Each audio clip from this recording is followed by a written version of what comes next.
किए ओडिशा पर स्वतंत्र परिचय पाई से मोर विनम्र श्रद्धांजलि जनाऊँगी। गोटे क्रीड़ाविद हिसाब से कहबी जे ओडिशा गठन कर समस्त हाथ थाए। किए भाषापी आंदोलन करे, किए देशपाई किए राज्यपाई आंदोलन करे, किए कर्मपाई आंदोलन करती। से क्रीड़ा क्षेत्र में मुझे गोटे संग्रामी क्या निजर ओडिशार परिचय निजर क्रीड़ा किपरि भारत वर्ष किपरि सारा विश्व परिचित करी निजर बहुत कठिन परिश्रम करे। से परिप्रेक्षी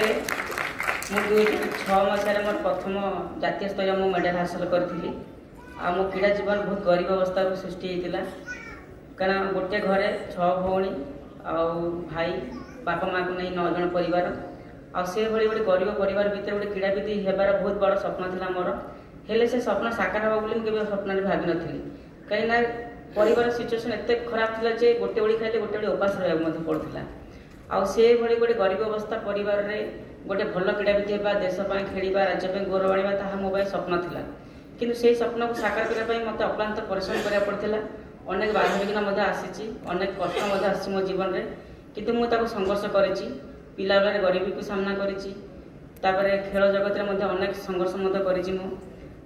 से खेल ही आज मत गोटे निजर परिचय देती निजर सम्मान बढ़े खाली मोर नुहे मो बापा माँ मो ग्रामांचल मो ओडिशार मो भारत समस्त गौरव कर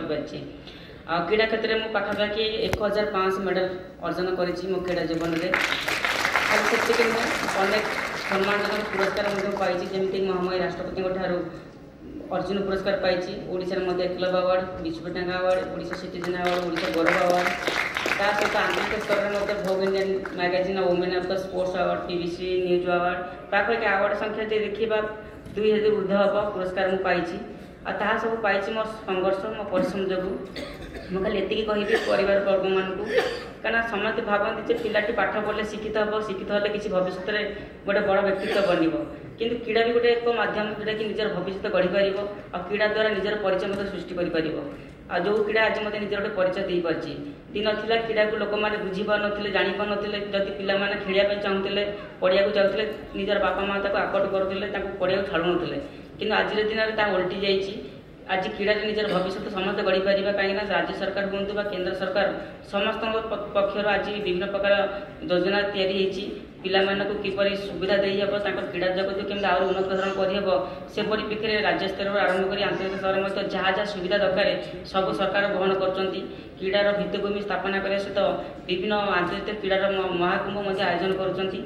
जो क्रीड़ाविद मैंने भल प्रदर्शन कर आर्थिक पुरस्कार देवा सहित स्वतंत्र गोटे जब दि जाऊँगी जमीक आज मु गोटे ओडिशा माइनिंग कॉर्पोरेशन गोटे सीनियर मैनेजर हिसाब से काम करुँची।